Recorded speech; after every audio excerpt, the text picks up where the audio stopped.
Bismillahirrahmanirrahim. Assalamualaikum warahmatullahi wabarakatuh. Alhamdulillahi rabbil alamin. Segala puji hanya milik-Mu ya Allah. Wahai yang maha menatap, wahai yang maha mendengar, wahai yang menciptakan kami dan segala-gala yang ada di jagat semesta ini. Segala puji hanya milik-Mu. Engkaulah yang mengurus diri-diri kami setiap saat. Tidak ada satupun saat kecuali terlimpah karunia-Mu. Segala puji hanya milik-Mu ya Allah, yang mengislamkan kami, yang menuntun kami mengenal-Mu, yang menutupi aib dan dosa, yang memberikan kesempatan taubat seluas-luasnya. Tiada Tuhan selain Engkau, wahai yang maha mendengar. Engkaulah yang mengatur pertemuan ini terjadi. Berkahilah majlis ini ya Allah. Allahumma salli ala Sayyidina Muhammad wa ala alihi wa ashabihi ajma'in. Siapakah orang yang paling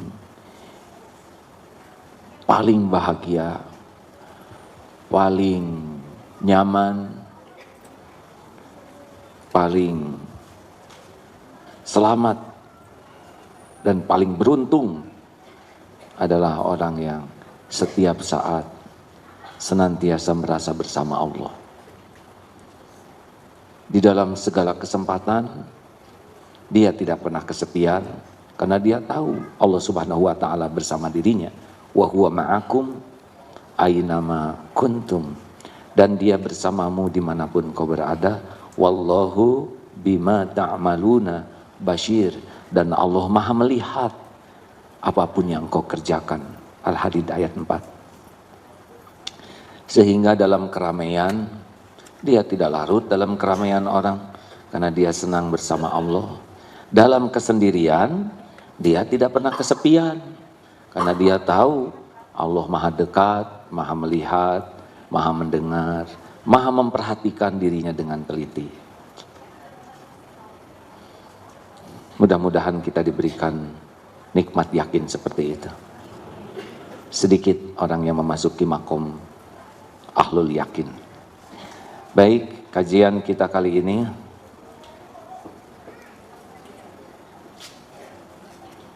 maaf.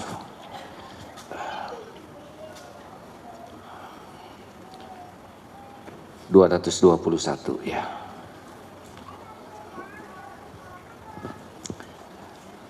Silakan. Kitab Al-Hikam pasal 221 pada halaman 159. Bismillahirrahmanirrahim. Ma fata min umrika la 'iwada lahu wa ma hasala laka minhu la qimata lahu. Yang telah hilang dari umur, usia hidupmu tidak dapat ditarik kembali, sedang yang telah berhasil bagimu tidak dapat dinilai harganya. Waktu bergerak terus, waktu terbagi 3, yang sudah terjadi tidak akan pernah kembali lagi, yang sedang terjadi saat ini, dan waktu yang akan datang yang belum tentu ada untuk kita. Kalau kita mati, kita tidak menikmati waktu yang akan datang. Setiap waktu kalau kita sia-siakan, maka tidak akan pernah kembali lagi, kecuali penyesalannya.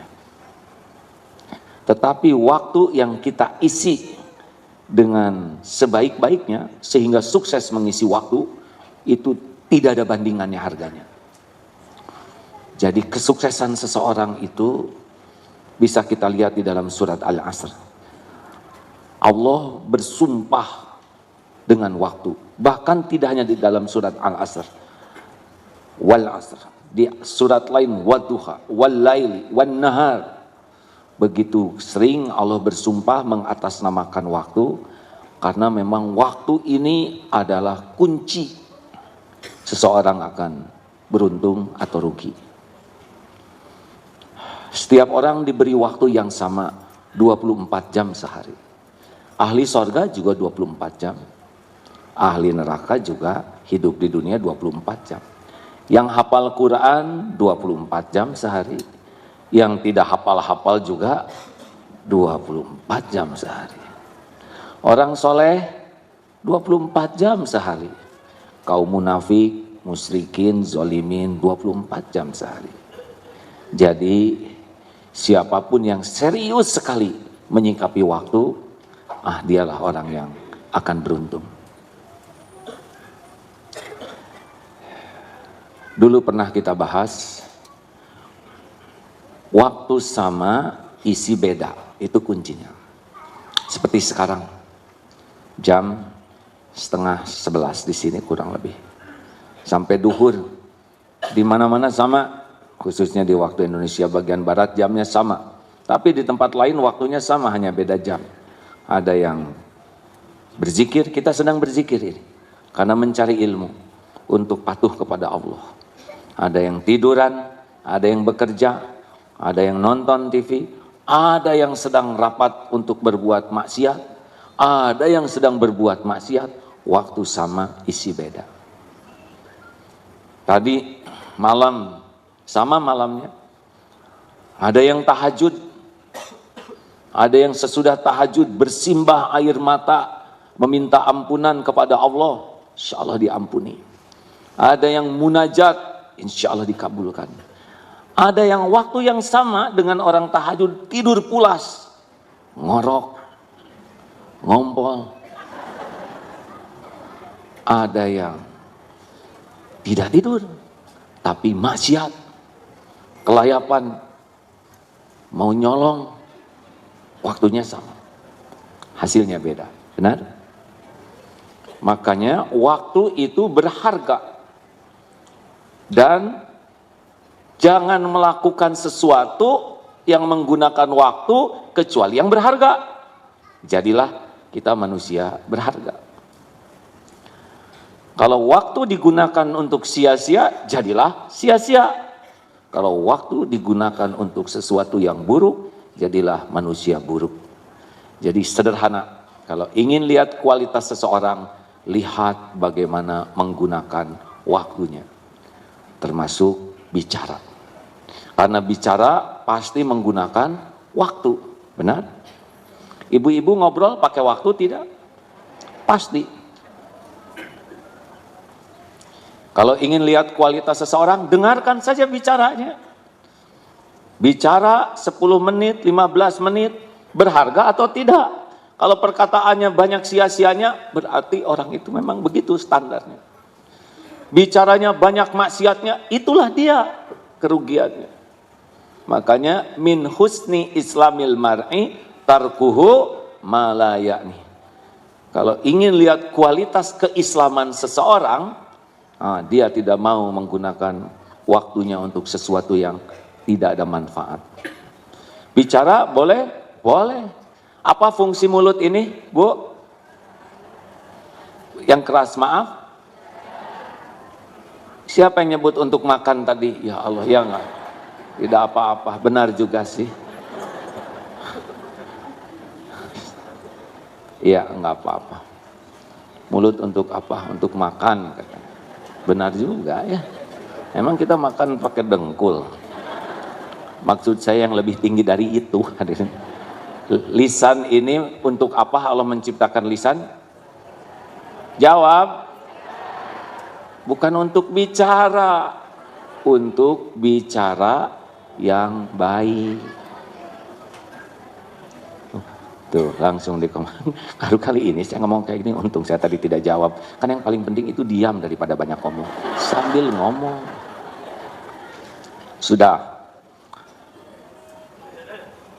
Ada 4 yang menentukan untung atau rugi menggunakan waktu. Surat Al-Asr. Mari kita baca sama-sama. A'udzubillahi minasyaitonirrajim. Bismillahirrahmanirrahim. Wal 'asri innal insana lafi khusr illa alladziina amanu wa 'amilus solihati wa tawassaw bil haqqi wa tawassaw bis sabr. 4. Innal insana lafi khusr. Sesungguhnya setiap insan dalam kerugian. Illa kecuali illalladzina amanu, orang yang beriman. Kalau tidak pakai iman, apapun yang dilakukan tidak akan menguntungkan. Walaupun secara dunia mungkin menguntungkan, tapi untuk kepentingan pulang ke akhirat tidak menguntungkan, karena tidak akan didasari sebagai ibadah. Makanya setiap waktu harus bisa meningkatkan keimanan kita. Amanu, kata Imam Ibnu Qayyim, bisa juga diartikan paham kebenaran. Jadi orang akan beruntung kalau tiap waktu makin paham kebenaran, bukan tahu, paham. Rasulullah Shallallahu Alaihi Wasallam bersabda, "Man yuridillahu bihi khairan, yufaqihu fiddin."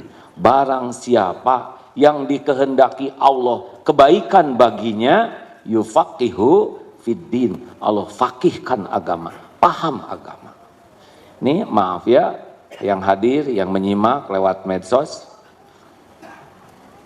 mungkin saat yang sama ada yang diberi uang, nih saat yang sama. Ada yang diberi makanan, ada yang diberi pakaian, ada yang diberikan harta, ada yang diberikan pujian, ada yang diberikan gelar nih saat yang sama ini, ada yang diberikan jabatan, tapi yang ciri orang yang akan diberi kebaikan oleh Allah, diberikan paham. Jelas hadirin sekalian? Mana yang lebih berharga saat ini? Milih mendingan diberi paham agama atau diberikan paham masakan?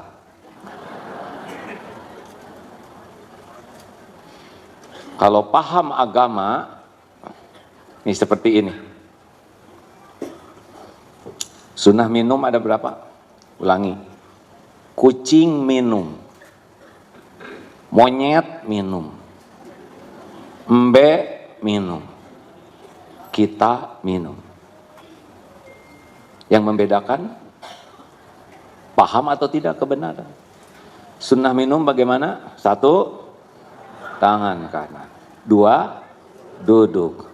3, dilihat. Bisi oli ya kan. Sunnah melihat minuman tuh. Kita harus tahu apa yang kita minum. Minimal jangan sampai kosong. Malu kan. 4, bismillah. Minum 3 tegukan. Jangan bernafas sambil minum, itu sunnah. Kalau sudah, alhamdulillah. Tambah 1 lagi, jangan mencela kalau tidak cocok. Ini nggak enak, nggak boleh. Tinggal simpen saja. Nah itu yang membedakan kita dengan monyet. Kalau kita tidak menggunakan sunnah, apa bedanya dengan yang tidak mengamalkan sunnah? Nah, bisanya bernilai minum kita kalau punya pemahaman tentang kebenaran. Minum, setiap orang minum, binatang juga minum. Tapi yang paham kebenaran jadi kebaikan, jadi pahala, jadi dakwah. Masya Allah. Lupa.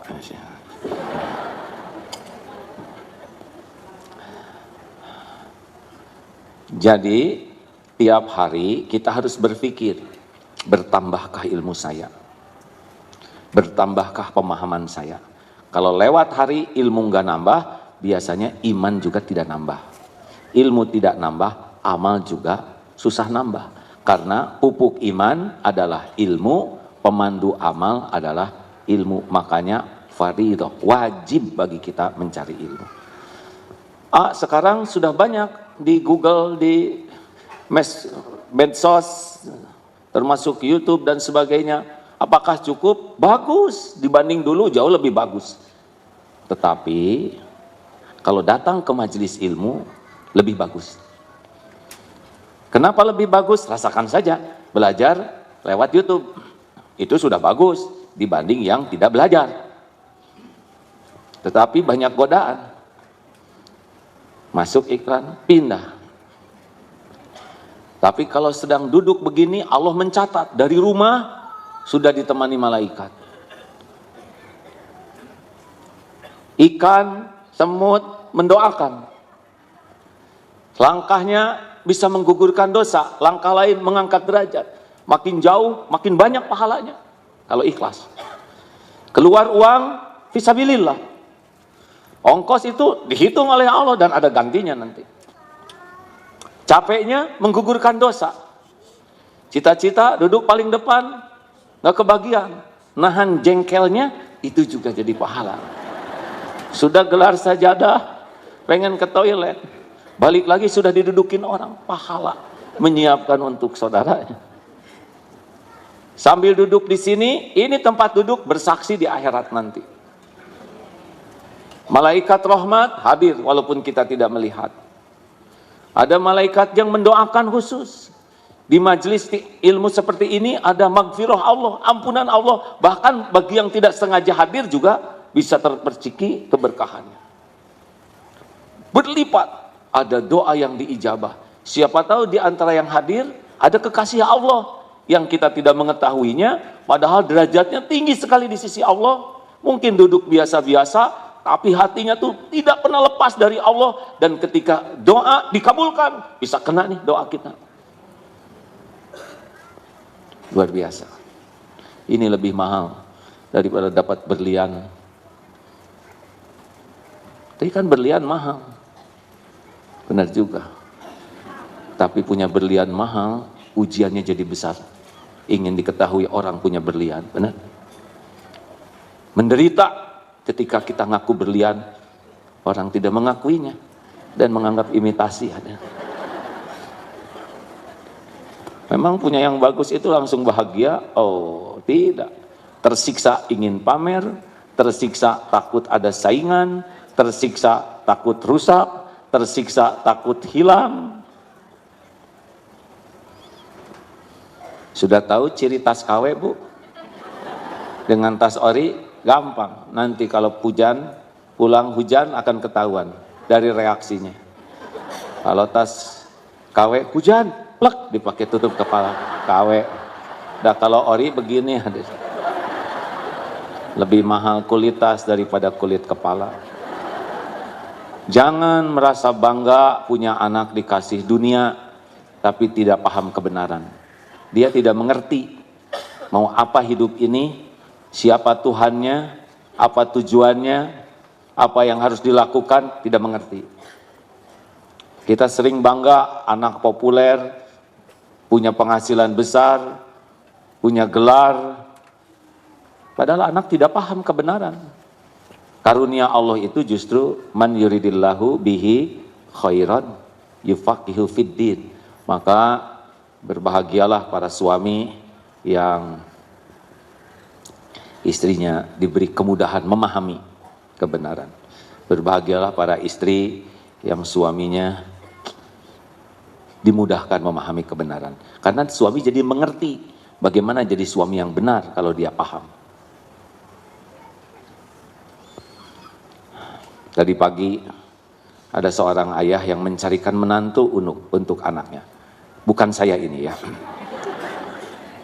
Seseorang cerita, saya cari menantu. Nah akhirnya beliau nih orang yang biasa terbang. Lihat ada salah seorang stafnya yang kelihatannya suka sekali ke pengajian. Pramugari. Ditanya, Dek, sudah menikah? Belum. Mau jadi menantu saya? Begitu. Kenapa? Karena saya lihat adek suka sekali datang ke majelis ilmu. Ini mahal dibanding orang yang suka melancong ke luar negeri, tidak salah. Tapi tanpa ilmu ke luar negeri bisa jadi salah, betul? Makanan bisa yang haram bisa dimakan. Yang didatangi yang jadi maksiat, bukan yang jadi amal soleh. Tapi dengan paham kebenaran, waro tidak akan berbuat salah. Jodoh insya Allah tuh hanya karena senang kepada kebenaran. Gitu. Kalau tidak paham kebenaran seperti yang beredar tulisan itu. Aduh, buku nikah saya terendam nih, rusak. Jadi harus bagaimana Ustadz? Bikin lagi atau nikah lagi? Itu tidak paham kebenaran. Jangan modus ya. Kenapa Bapak tertawanya menjiwai? Lanjut. Berkumpullah dengan orang-orang yang menguatkan iman, itu beruntung. Serius. Gimana ciri orang yang bisa menguatkan iman? Kalau tidak salah ada 3 cirinya. Kalau kita ketemu dengan yang bersangkutan, jadi ingat kepada Allah. Kalau ngobrol dengan yang bersangkutan, jadi ilmu yang manfaat. Kalau melihat kelakuan perilakunya, jadi ingat kepada kehidupan akhirat. Nih, bagus orang seperti ini. Jadi kalau ngobrol atau jumpa tuh, karena dominan perkataannya, sikapnya tuh pasti mengingatkan ke Allah. Orang yang imannya kuat itu cirinya adalah sangat sering mengingat Allah dan berbuah pada perilakunya. Tenang, ngobrol apapun kembali ke Allah. Wah banjir ya, ini hujannya gede, itu kurang. Allahnya mana? Banjir itu kan bukan karena air. Banjir itu karena Allah memerintahkan air.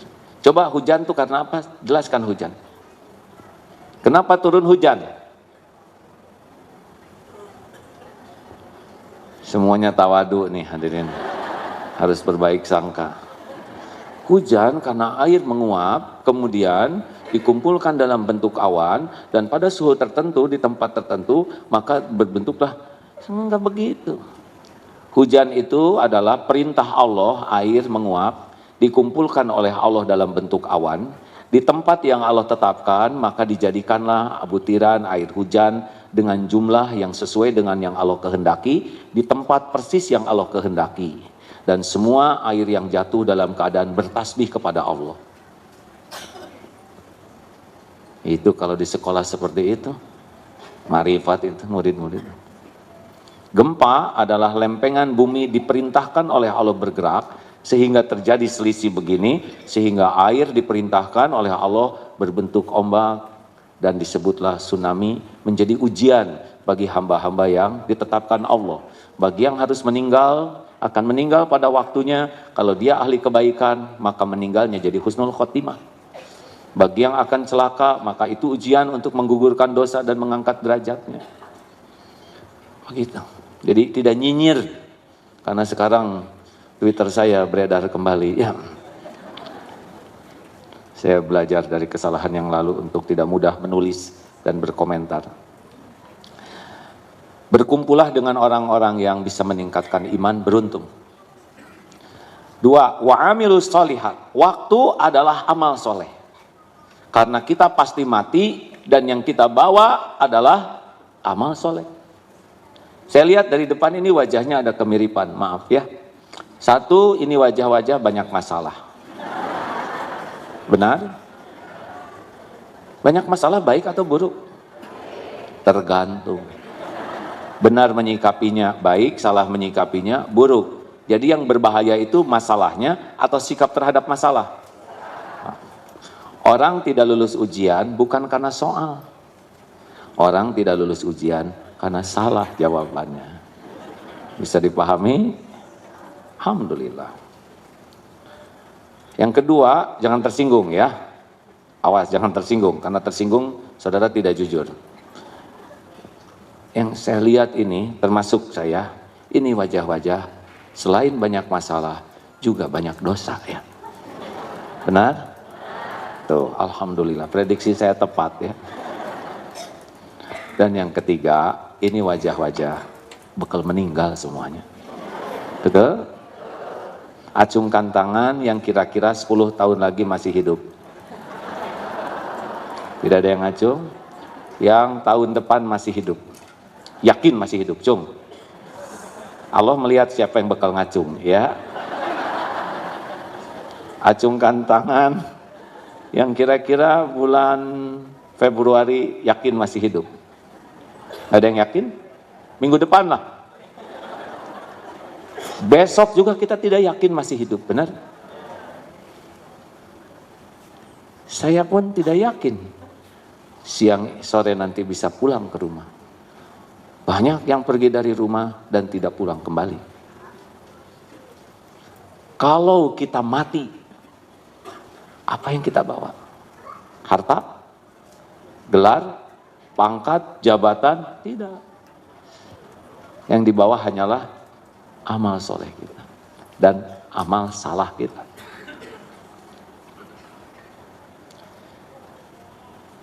Sekarang mana amal soleh kita?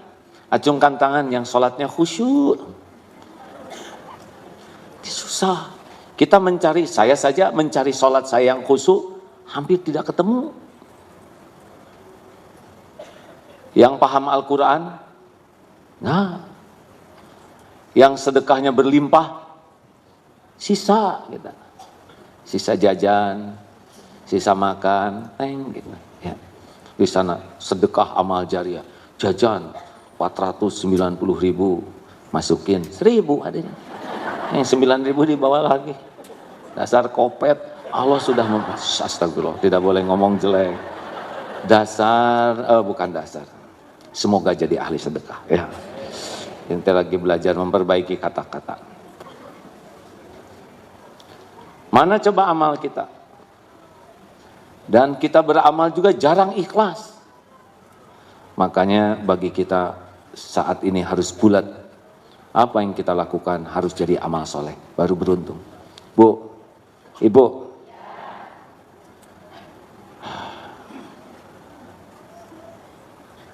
mau bahagia, berumah tangga mau bahagia, jangan terlalu cinta kepada suami, ya. Dengar nasihat ini, serius. Bukan tidak boleh cinta, kalau sudah terlalu cinta, nanti tidak jadi amal soleh. Karena semuanya karena suami, bukan karena Allah. Sedangkan syarat amal soleh itu 2. Satu, niatnya lillahi ta'ala. Yang kedua, caranya benar menurut syariat. Baru jadi amal. Kenapa ibu senam? Supaya badan saya bagus. Supaya suami saya tidak berpaling ke lain hati. Lewat itu.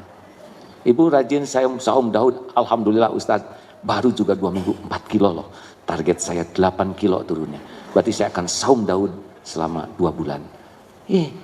Itu mah bukan saum Daud. Nurunin kiloan. Ada orang yang baik kepada orang lain supaya dianggap baik. Ada yang berbuat baik kepada orang lain supaya orang lain jadi baik. Ada yang berbuat baik kepada orang lain supaya dia tidak berbuat jelek. Ada yang berbuat baik kepada orang lain supaya orang lain terjerat oleh kebaikan kita. Sehebat apapun kebaikan yang dia lakukan tidak jadi amal. Karena memang bukan karena Allah. Jadi kalau kita baik, ya baik saja. Kenapa kok ibu baik sekali kepada suami? Ya karena Allah suka sama yang baik sama suami. Tapi suami ibu tidak menghargai kebaikan ibu. Itu urusan suami saya. Urusan saya adalah saya berbuat baik supaya Allah ridho. Yang punya surga itu bukan suami saya, Allah loh mbak. Suami saya cuma manusia biasa. Gak usah kayak gitu ngomongnya, cuma manusia biasa. Jangankan membahagiakan saya mbak, suami saya membahagiakan dirinya sendiri aja susah. Bagaimana saya berharap dari yang gak punya apa-apa? Saya cuma ngarep-ngarep selama berumah tangga ini. Saya masak jadi amal. Saya beres-beres jadi amal. Saya ngurus anak jadi amal. Saya berkhidmat kepada suami jadi amal soleh. Saya tidak tahu kapan saya pulang. Apapun sikap suami saya usahakan jadi amal. Kebaikan suami saya syukuri, semoga jadi amal. Sikap suami yang kurang baik saya sabari, semoga jadi amal. Kenapa pada bengong gitu? Baru kepikir ya. Kalau ibu banyak sakit hati teh ciri-ciri kurang ikhlas. Men, Pak Emen, bro, sama kita juga ya. Kalau jadi suami banyak sakit hatinya, berarti banyak berharap dari istri untuk kepentingan pribadi kita. Apakah tidak boleh berharap dari istri? Boleh. Berharap istri jadi solehah, boleh. Berharap istri jadi dekat dengan Allah, harus. Berharap dari istri hatinya bersih, bagus. Tapi berharap istri menghormati, berterima kasih, memuji, mengagumi, nggak ada perlunya. Nggak perlulah kita ingin dikagumi istri, karena emang nggak mengagumkan. Ya. Perlukah kita ingin dihargai istri? Enggak. Perlu tuh bisa menghargai. Kalau ingin dipuji, ingin dikagumi, ingin dihargai, ingin dibalas budi, gak bahagia. Karena tidak jadi amal soleh. Lakukan saja yang terbaik. Tapi istri saya mah banyak sekali ngoreksi saya. Apalagi makin rajin pengajian, habis saya. Koreksi habis-habisan. Menguap, jangan begitu Pak, Rasulullah tidak begitu. Itu kan karunia Allah Pak. Istri solehah, bukan istri yang diam, geleyeng, sana sini, dan nggak napak kakinya. Oh horor itu kan. Istri yang solehah itu adalah istri yang mati-matian berusaha agar suaminya jadi ahli sorga.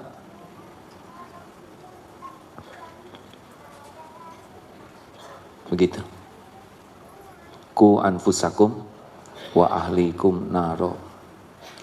Pak bangun Pak. Aduh Bu, ini subuhnya salah nih, kepagian. Biasanya nggak kayak gini. Ayo Pak. Kalau kebakaran, saya pasti membangunkan Papa lebih dari ini. Tidak mungkin saya biarkan Papa terbakar. Tapi di akhirat pasti lebih panas. Bangunlah Pak. Diamlah Bu. Doa, ya Allah. Bangunkan suami. Kamu ngadain kematian? Bukan ya. Hadirin, begitulah hadirin. Kalau lihat dan berjuang itu bukan untuk imbalan dunia, tapi sebagai amal soleh. Cirinya apa? Kalau kita niatkan amal soleh, tenang, enak aja, anteng. Kalau bukan karena Allah, pasti nggak anteng. Gampang tersinggung, gampang sakit hati, gampang jengkel, marah, dan semuanya itu hanya urusan duniawi, bukan urusan akhirat. Jadi hadiah untuk amal soleh, jangankan pahala di akhirat, di dunianya aja udah enak tuh. Orang yang bersedekah dengan ikhlas tuh enak. Tidak, ini lambat sekali, ini postingnya nggak gelisah dia. Dia kan udah sedekah pasti posting atau ke tempat banjir. Ya Allah, beginilah banjir, lihatlah. Sambil dandan dulu kicep. Bukan tidak boleh segala diposting. Tapi kalau nyumbangnya cuma roti 2, entahlah. Tidak ada yang tahu juga, tidak apa-apa. Allah pasti tahu kok. Tidak ada medsos, nggak apa-apa. Ini saya mendengar ada cerita bagus-bagus ini.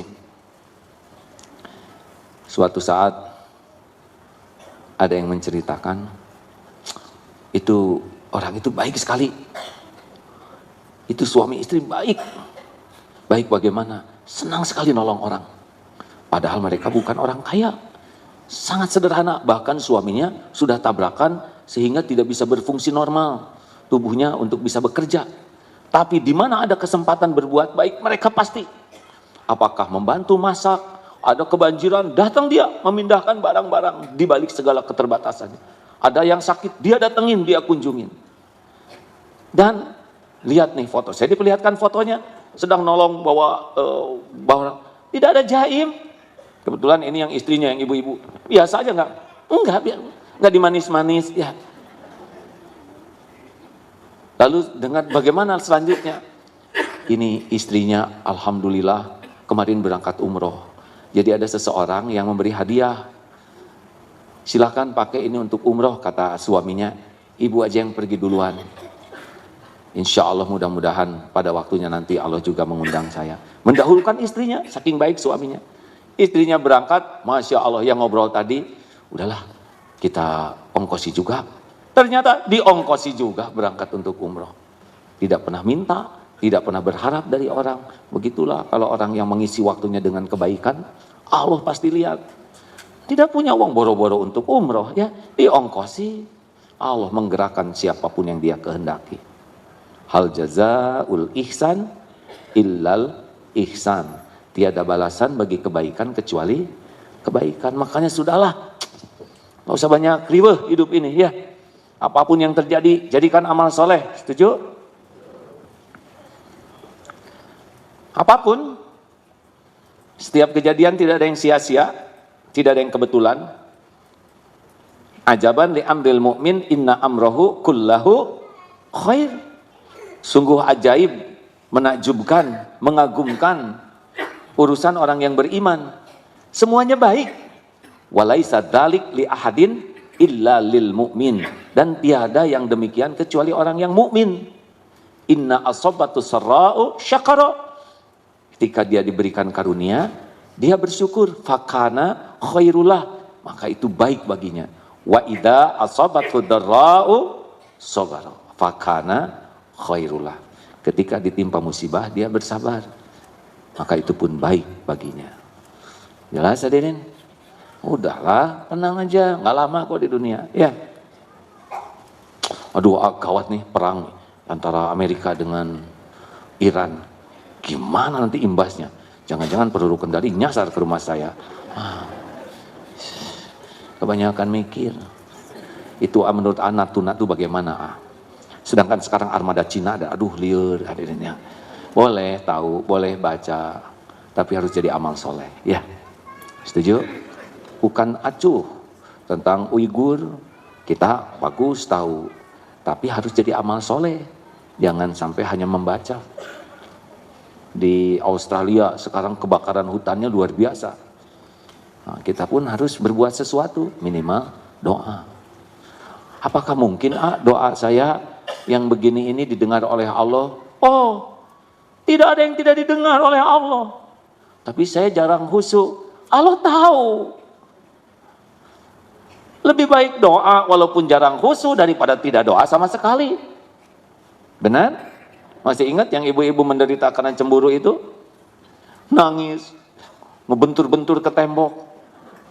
Benjol. Urusan gak beres.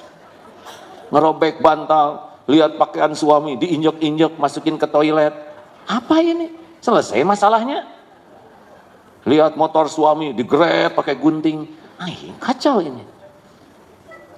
Cemburu ke suami, ambil air wudhu. Sholat, sambil pedih tuh. Sholat saya tidak khusyuk, jarang khusyuk. Nanti sholatnya juga gak khusyuk. Sholat, Allah tahu kok. Ibu ambil air wudhu sambil males ya. Ya Allah, hidup gini-gini amat. Allah ya karim. Allah lihat bu, ibu ngebasuh tangan, ngebasuh semuanya. Gelar saja ulun pakai kaki. Ya Allah. Rapihkan, aduh ya Allah. Ampun, saya kurang khusyuk. Sholat. Allah tahu kita terbatas ilmu, terbatas kemampuan untuk sholat khusyuk. Tapi Allah tidak menyia-nyiakan kebaikan sekecil apapun, karena mengamalkan wasta'inu bisabri wassalah. Matikan HP, jangan segala langsung status. Ya Allah. Jangan. Percuma curhat di medsos. 80% tidak peduli. 17% puas melihat kita menderita. 3% sisanya enak bacanya. Allah penolong kita satu-satunya. Jadikan amal soleh, ngedidik anak. Kenapa anak saya nggak mau sholat? Atau periksa sholat kita sebagai orang tuanya. Saya sudah nyuruh nggak usah marah gitu ke saya deh. Saya sudah tegas. Saya marahin anak saya karena nggak sholat. Atau kata anaknya sederhana. Teman saya sholat, teman saya nggak sholat, baik-baik aja sama saya. Ibu sholat, nah jadi amuk-amukan begini. Jangan-jangan gara-gara sholat nih amuk-amukan. Boleh jadi begitu. Kalau kita sholat, jadikanlah sesuatu tuh menjadi sesuatu yang membuat anak tuh merasa beruntung dengan sholat itu.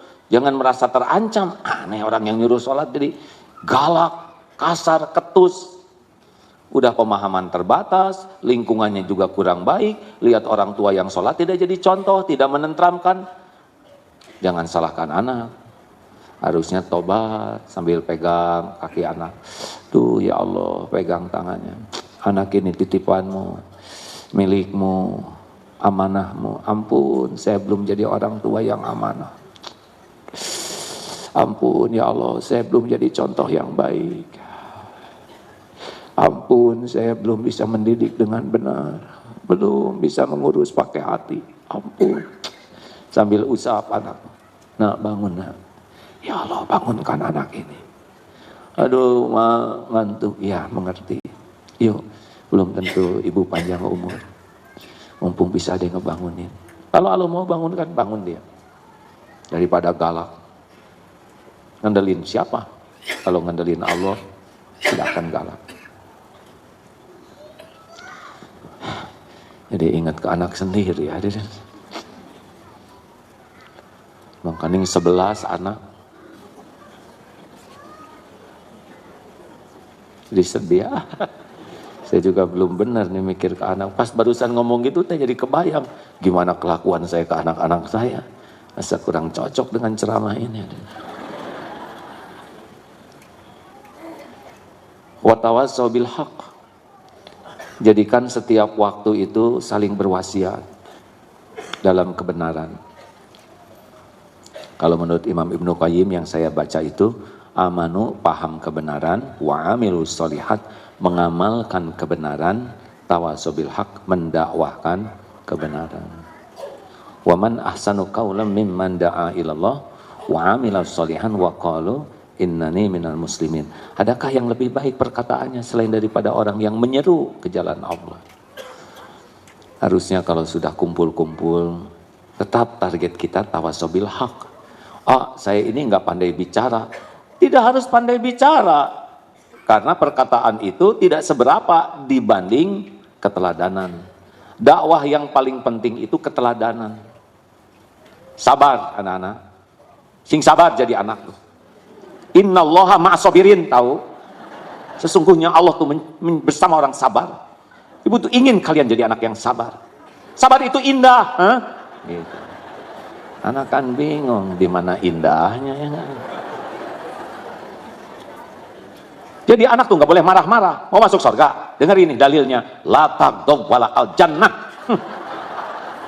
Sebel ibu mah. Jadi gimana itu dalilnya kurang nyambung. Bu, maaf ya. Hati-hati kalau ngobrol dengan orang itu tuh. Ya. Dia itu emang rajin ke pengajian. Cuma suka ngomongin orang. Hati-hati aja. Saya sih hanya mewanti-wanti. Ibu tahu sendiri kan di dalam surat Al-Hujurat ayat 12. Haram hukumnya ngomongin orang. Ghibah itu seperti memakan daging bangkai saudara yang sudah mati. Menjijikan. Hati-hati aja ya Bu ya. Gitu hadirin. Dia lagi ngomongin siapa?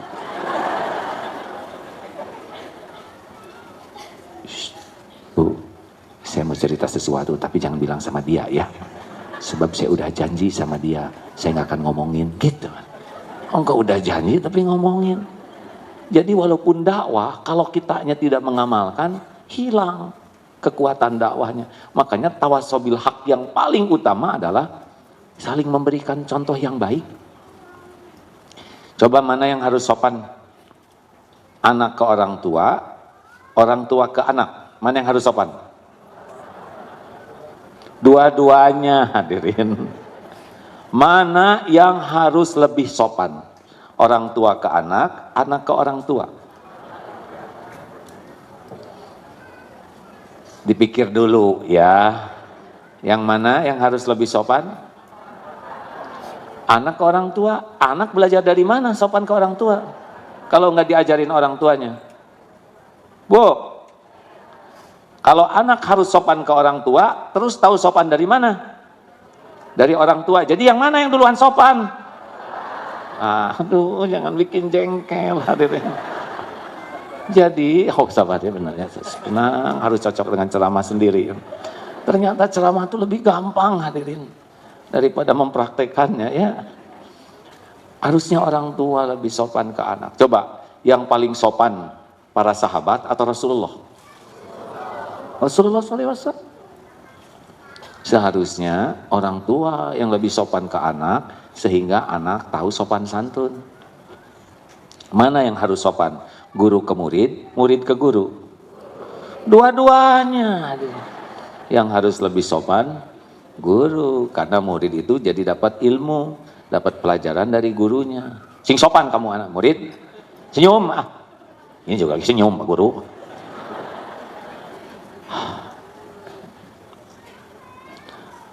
Kemarin ke masjid ada seorang anak kecil Datang ke masjid, sama-sama naik sepeda, sampai di masjid, betulkan sendal. Ayo dek, nak rapikan sendal, rapikan.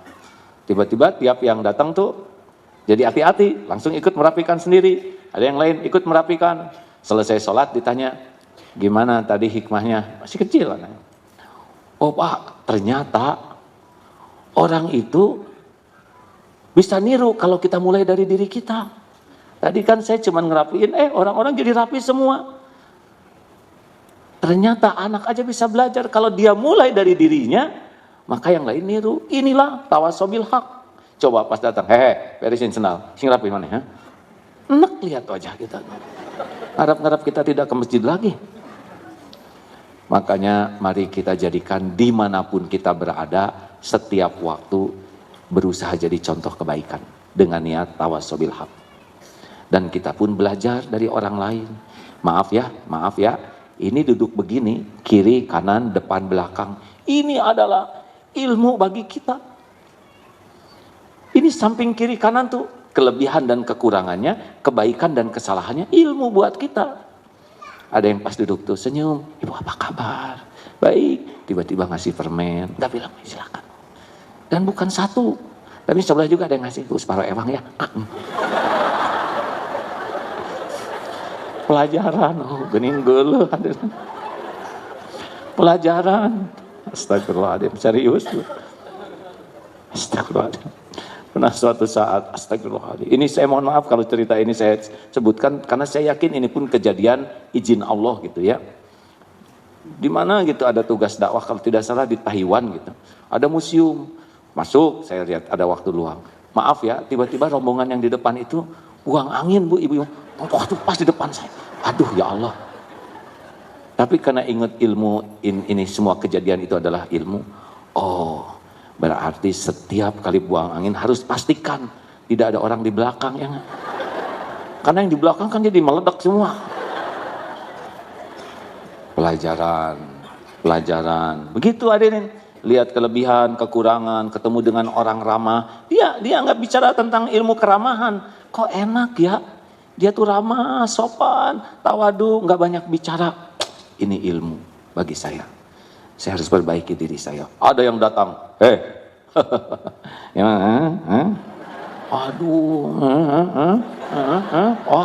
dia nggak ngomong tapi ininya upil segala bikin. Oh ini dia pelajaran. Pernah bersepeda rame-rame. Waduh ada yang datang. Bagus, sepeda bagus, kacamata hitam dan semuanya itu yang pokoknya seperti pembalap. Tapi baru juga maju dikit tanjakan mual hadirin. Terus nggak goler begini. Oh ini pelajaran bahwa bersepeda itu ternyata bukan kacamata intinya yang otot betul. Sepeda brongos, misalnya saya nggak boleh nyebut merek ya. Nggak boleh menertawakan hadirin. Karena saya juga pernah muntah ya. Ya pelajaran suatu saat sedang nanjak gitu ya, aduh itu santri nyusul nih, nggak boleh susul sebagai kiai, lama-lama kunang. Lebih aib lagi hadirin. Oh pelajaran ya, tidak menerima. Atau kemarin juga ada yang lihat di SMS, alhamdulillah ini saya untung sekian, saya pikir kenapa harus nyeritain untung ya nggak, kalau nggak akan ngebagi kan kita misal. Kan jadi rada kurang nyaman itu bisa pengen ya atau digejeligen gitu 0-1 tapi kan jadi aib. Oh pelajaran, jangan pernah sibuk dengan keuntungan orang lain, biarlah Allah ngasih rezeki kepadanya. Jangan pernah pengen dikasih karena jadi aib, udah pengen ternyata nggak dikasih kan memalukan. Diam, ini ilmu. Jadi ketemu yang baik, yang kurang baik, yang apapun, ini bagian dari tawasobil haq, saling berwasiat dalam kebenaran. Terakhir, setiap waktu adalah untuk tawasobil sabr, berwasiat dalam kesabaran. Sabar itu apa? Menahan diri, mengendalikan diri, sehingga apa yang kita pikir, kita ucap, kita lakukan, termasuk yang di hati, sesuai dengan yang Allah sukai. Tahan, lalu berbuatlah apa yang Allah sukai. Kena musibah, tahan. Kalau mau bicara, innalillah wa inna ilaihi raji'un. Jangan, aduh, kenapa sih pakai begini? Jangan. Alladzina idza asabathum musibah qalu inna lillahi wa inna ilaihi raji'un. Hati, pikiran, lisan, sikap tahan sehingga respon kita ada pada yang Allah sukai. Itulah sabar. Sabar ada berapa tempatnya? 3. 1, sabar ketika taat. Coba, tarawih bulan apa sih? Ramadan, benar ya. Astagfirullahaladzim. Bener wae ibu-ibu teh, walaupun bukan ibu yang saya tanya ya. Tarawih bulan apa? Maksudnya bulan Masehinya apa? Kalau bulan Tarawih bulan April ya. Astagfirullahaladzim. Ibu, jujur ya, jangan langsung salehah. Nanti tarawih enaknya yang 23 rakaat atau 11 rakaat. Jadi bukan masalah dalil ya, tapi masalah ringkas. Jujur, imamnya ya, mau yang panjang tah 1 rakaat 1 lembar atau yang surat pendek. Jadi bayangkan tarawehnya belum, sabarnya sudah hilang dari sekarang. Tahajud nih ya, mending surat Al-Mulk atau Wadduha. Mending Wadduha, mending Inna atau Inna. Dah kita mah nggak sabar. Jadi dalam taat itu perlu kesabaran. Betul? Jangan seperti itu tuh yang baru mulai saum sunnah, pas adzan saum Ramadan dia baru adzan duhur. Aduh, hampir gue buka. Emang kenapa bang? Itu adzan duhur sama adzan maghrib nih. Kurang sabar ya. Ciri orang yang saum kurang sabar sering nanya jam. Berapa menit lagi? Harusnya makin panjang deh, makin dinikmati. Tolong hadirin, sabar itu dalam taat. Kayak baca Quran gitu ya. Aduh, kadang-kadang 1 juz tuh merasa berat bagi yang tidak biasa. Tapi bagi yang sudah merindukan pahala kedudukan di sisi Allah, itu jadi kurang tuh. Kalau orang tidak sabar mah yang pendek-pendek aja. Tahajud bisa kelihatan tuh ya. Pendek-pendek dan maunya witir aja. Termasuk badah sholat, sing sabar. Astagfirullahaladzim, astagfirullahaladzim. Assalamualaikum, kurang sabar hadirin. Harusnya assalamualaikum bukan istighfar ya. Selesai salam, tenang dulu, baru wirid ya. Astagfirullah, astagfirullah, astagfirullah. Allahumma antas salam. Baru subhanallah, tenang. Jangan segala urusan jadi penting. Ini mau baru juga sholat, langsung masuk ke saku. Subhanallah, subhanallah. Itu teh nggak sabar. Kemudian harus sabar dalam memilih uang yang mau dimasukkan ke kotak infak. Keluar 120. Yang mana yang dimasukkan? 20. Ternyata 3 lembar yang keluar tuh 125. Yang mana yang dimasukkan? Pas dimasukin lagi ternyata ada lagi selembar 2000-an. Sing sabar. Caranya mah jebet-jebet nggak usah banyak mikir kalau mau sedekah. Dari dulu saja rezeki ada lagi. Benar? Jangan suka kebanyakan mikir kalau mau sedekah. Kalau banyak mikir teh jadinya kikir. Sayang, ke saku, apa nih? Cincin kagok lah. Udah tahu cincinnya ring biasa. Sabar dalam menjauhi maksiat. Ada yang nanya, kenapa jarang lihat ibu-ibu? Lihatlah, tapi secara umum. Kenapa? Udah bisa nyangkut matanya. Makanya barisan depan ini bagusnya lansia ya. Itu lebih aman, Wan. Lah iya, harus jaga pandangan. Jangan sampai saya ceramah, Tapi di sisi Allah ada dosa yang saya lakukan. Sebisanya, seminimal mungkin lah. Gitu. Bicara juga tahan. Kadang dalam bicara ingin memamerkan diri, memamerkan keluarga, memamerkan amal. Nah ini harus tahan, sabar untuk tidak jadi maksiat. Punya HP itu harus sabar, Bu. Kalau enggak mah, dikit-dikit keluar buka tas. Dalam sebuah perjalanan, tidak sengaja di depan itu ada ibu-ibu, ada yang asisten rumah tangga dan ada anak. Si anaknya mimisan, cuek karena 4 jam selama di pesawat. Ibu ini sibuk dengan medsos, segala dilihat. Kebetulan di pesawatnya itu ada internetnya. 4 jam itu nonstop. Masukkan sebentar, keluarkan lagi, gitu lagi. Harus sabar, ini bisa jadi sumber maksiat. Dan sabar menghadapi musibah. Sabar dalam taat, sabar dalam menjauhi maksiat, dan sabar ketika menghadapi musibah. Ini harus dilatih karena setiap saat ini ada kejadian ini, benar? Dalam taat ini sabar. Kayak ke masjid tuh nggak mau langsung sholat tuh biasanya. Kedepruk, duduk, keluarin HP. Cing sabar. Katanya Ronaldo kalau main bola nggak pernah main HP, ya 2 jam lah kuat hadirin. Terima kasih sahabatku sekalian. Padahal tahun lalu sudah berakhir pengajian ini ya, 2019. Alhamdulillah kita berusaha mengumpulkan dana untuk berbagai kegiatan, terutama membantu yang sedang banjir ini ya. Silakan hadirin, bagi yang ingin bersyukur kepada Allah, bersedekahlah. Kapan kita jumpa lagi?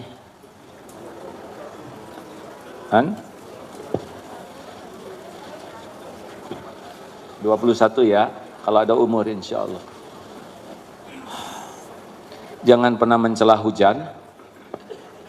Jangan sibuk menyebar medsos yang mengotori hati. Ajak orang ingat kepada Allah Subhanahu wa Ta'ala. Ada pertanyaan? Tidak ada? Terima kasih. Alhamdulillah. Biasanya ada yang nanya, sekarang sudah lebih bijak ya, tidak mempersulit orang lain.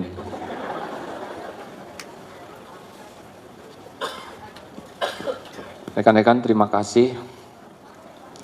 Mudah-mudahan ada umur tanggal 21 Januari bisa berkumpul lagi. Kalau ingin nambah pahalanya boleh ajak orang lain, dan ngajak tuh jangan cuma ngajak, ongkosin, bonceng, traktir, pol kalau mau berbuat baik tuh ya. Karena sebetulnya rezeki kita itu adalah berbuat baik. Mana yang lebih beruntung? Yang bersedekah, yang disedekahi. Mana yang beruntung? Yang bersedekah, yang diberi sedekah. Apa deh? Dua-duanya benar. Yang lebih beruntung yang mana? Yang yang di. Benar. Perlukah kita menunggu orang lain berterima kasih? Jawab. Perlukah orang lain tahu kebaikan kita? Perlukah kita menunggu orang lain berterima kasih? Perlukah kita mengingat-ingat jasa baik kita? Perlukah kita ingin dihargai kebaikan kita oleh orang? Jawab. Kalau orang tidak berterima kasih bagaimana? Tidak apa-apa? Serius? Teruskan atau berhenti berbuat baiknya? Asli nih? Kalau kebaikan kita tidak dihargai bagaimana? Beneran? Gak apa-apa, yakin? Berhenti atau teruskan berbuat baiknya? Ini Allah mencatat siapapun yang menjawab ini ya. Jangan heran pulang dari sini Allah mengetes apakah perkataan kita sesuai atau tidak. Serius hadirin. Ini Allah Maha mendengar, Allah Maha melihat, Allah yang mengumpulkan kita. Dan Allah tahu siapa yang menjawab. Jadi jangan heran pulang dari sini Allah ngetes. Berbuat baik ke orang yang kita bonceng, pas turun tuh pergi aja gitu. Ingat, ini testing. Sampai di rumah, Pak makan nggak enak makanan kamu. Testing ya Allah. Jangan sampai gagal menghadapi testingnya ya. Kan begitu, belajar matematik diuji matematik. Kita belajar ilmu tauhid, pasti ujiannya juga sekitar ini. Jangan risau dong, aduh nanti saya diuji tauhid saya. ujian itu bukan untuk membinasakan. Ujian itu untuk meningkatkan. Kita aja sampai ngutang anak supaya dikasih ujian di sekolah, ya. Apakah ujian sekolah untuk membinasakan anak-anak? Terima kasih. Alhamdulillah. Kalau tidak ada yang nanya, alhamdulillah. Sudah telat, Pak. Assalamualaikum warahmatullahi wabarakatuh. Mohon izin bertanya, kita mungkin sudah mengetahui semua bahwa akhir-akhir ini banyak kejadian, banyak musibah, baik bencana alam, banjir, longsor, dan sebagainya. Kemudian apabila kita simak di medsos atau di media lain, masalah ini menyalahkan seseorang, menyalahkan atau membuat sempurna seseorang, sehingga orang itu atau oknum itu merasa terpojok, merasa direndahkan. Kami mohon penjelasan. Ya, saya juga ikut sedikit banyak menyimak. Saya kira orang yang sangat beruntung itu Gubernur Jakarta sekarang. Itu dikit-dikit dicari kesalahannya, dibully. Saya membayangkan di akhirat itu untung betul, Pak. Kekurangan sedikit aja dikoreksi, kelebihannya tidak dipuji. Ini kan karunia besar, Pak. Dunia mah nggak lama. Jadi gubernur berapa lama sih? Paling lama 2 periode, betul tidak? Kadang 1 periode, tapi yang lama tuh di akhirat. Jadi ini salah satu karunia, kalau kita berbuat baik tidak dihargai, supaya makin sempurna keikhlasannya, gugur dosa-dosanya. Siapapun yang berbuat baik ya, tidak hanya gubernur, Pak Presiden, menteri atau siapapun, tetap ada yang tidak suka, tidak apa-apa. Saya juga dulu titik-titik heboh, Pak, 7 tahun.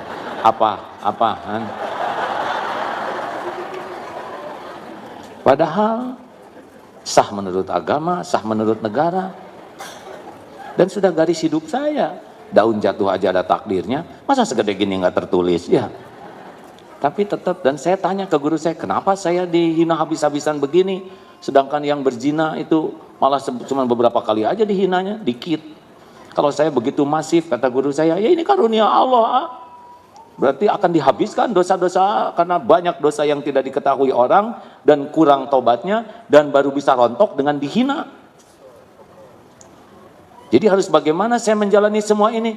Ya deketin Allah saja, daripada mikirin orang yang menghina, lebih baik memikirkan kehinaan kelakuan diri sendiri. Lebih baik menangisi dosa, daripada menangisi penghinaan orang. Orang itu sakit hati, omongan orang itu sakit hati kalau kita dengerin. Tulisan itu bikin sakit hati kalau kita baca. Makanya nggak usah denger, nggak usah baca, anteng we berbuat baik. PDLT itu jawabannya, Pak. Tahu PDLT, Bu? Perbaiki diri dan lakukan yang terbaik. Itu jawaban yang paling penting. Dulu saya gitu rumusnya dari guru saya. Mau dihina sehebat apapun tenang, Tuhan kita tuh Allah, bukan mulut orang. Rezeki kita tidak akan berkurang setitik pun yang Allah tetapkan karena penghinaan orang. Derajat kita tidak akan turun setitik pun kalau kita diangkat oleh Allah. Gak ada urusan dengan mulut orang, tulisan orang. Tuhan kita tuh Allah Subhanahu wa Ta'ala, bukan mulut dan tulisan orang. Fokus saja PDLT. Apa artinya? Perbaiki diri, lakukan yang terbaik. Itu jawabannya, Pak. Pak, Nabi aja yang sempurna, ada yang sebel, ada yang menghina, memusuhi, apalagi kita yang hina asli, ya kan? Dan nyebelin betulan. Biarin aja, Pak. Dunia sekarang kayak gitu. Yang beruntung tuh yang dihina, bukan yang menghina. Kalau kitanya benar. Halo? Kenapa pada mikir? Tanya ibu, kenapa dulu ibu ngambek sama saya? Istri bukan, apa bukan? Udah tuh, jangan diungkit-ungkit, kan buktinya kami udah datang lagi. Emang sih. Terima kasih ya kawan-kawan sekalian.